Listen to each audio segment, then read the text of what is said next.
বুধবার ঘোষণা মুখ্যমন্ত্রীর, আর তারপরই তৎপরতা। ধর্ষণের সাজা ফাঁসি, এই কঠোর আইন আনতে আগামী সোমবার বসবে বিধানসভার বিশেষ অধিবেশন। মঙ্গলবার পেশ হবে বিল। আমরা চেয়েছিলাম 7 দিনের মধ্যে ফাস্ট ট্র্যাক কোর্টের মধ্যে দিয়ে আমরা ফাঁসি করে দেব। রাজ্যের হাতে পাওয়ার থাকলে আমি 7 দিনে করে দেব। যারা ধর্ষক করবে তাদের একমাত্র শাস্তি ফাঁসি, ফাঁসি, ফাঁসি। এই একটা কাজ করলে মনে রাখবেন সব ঠান্ডা হয়ে যাবে।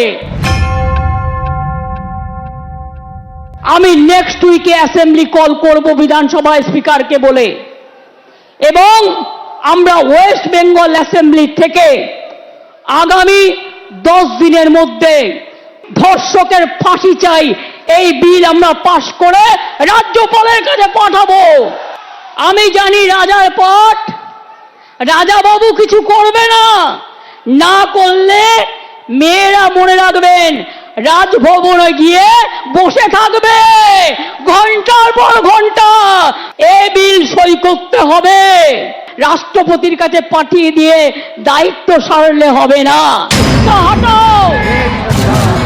বুধবার তৃণমূল ছাত্র পরিষদের প্রতিষ্ঠা দিবসের অনুষ্ঠান থেকে এই ঘোষণা করেন মমতা বন্দ্যোপাধ্যায়। তারপরেই তৎপরতা শুরু। আগামী সোমবার থেকে বসছে বিধানসভা, 2 দিনের বিশেষ অধিবেশন। মঙ্গলবার পেশ হবে বিল। ধর্ষণে ফাঁসির দাবিতে বিল পেশ করা হবে। আইন পরিষদীয় মন্ত্রী, আমি কালকেই ফাইল তুলে দিয়েছি, চলে গেছে স্পিকারের কাছে। সোমবার দিন আর মঙ্গলবার দিন আপাতত এই 2 দিন রাখা আছে। এরপর বিলটা পাস হবে। বিলটা পাস হয়ে রাজ্যপালের কাছে যাবে, রাজ্যপাল কনসেন্ট দিলে আইন হয়ে গেল। রাজ্যপাল কনসেন্ট না দিলে এখন অন্য কথা ভাবা যাবে।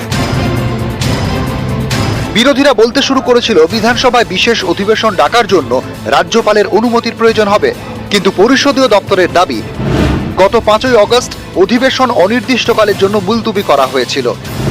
ফলে বিধানসভার বিশেষ অধিবেশন ডাকতে রাজ্যপালের অনুমতির প্রয়োজন নেই। ধর্ষণ বিরোধী কঠোর আইন চেয়ে কেন্দ্রের উপরেও চাপ বাড়াচ্ছে তৃণমূল। বুধবারই মোদী সরকারকে নিয়ে সময়সীমা বেঁধে সুর চড়ান অভিষেক বন্দ্যোপাধ্যায়। তারা বলছে দাবি 1, দফা 1 মুখ্যমন্ত্রীর পদত্যাগ। আমি বলি দাবি 1, দফা 1 ধর্ষণ বিরোধী আইন যদি আগামী 3-4 মাসের মধ্যে ভারতবর্ষের কেন্দ্রের সরকার প্রণয়ন না করে, তাহলে দিল্লিতে বৃহত্তর আন্দোলন তৃণমূল কংগ্রেস গড়বে। আমরা কেন্দ্রকে দলগতভাবে চিঠি লিখব। আমাদের রাজ্যের মুখ্যমন্ত্রী ইতিমধ্যেই চিঠি লিখেছে।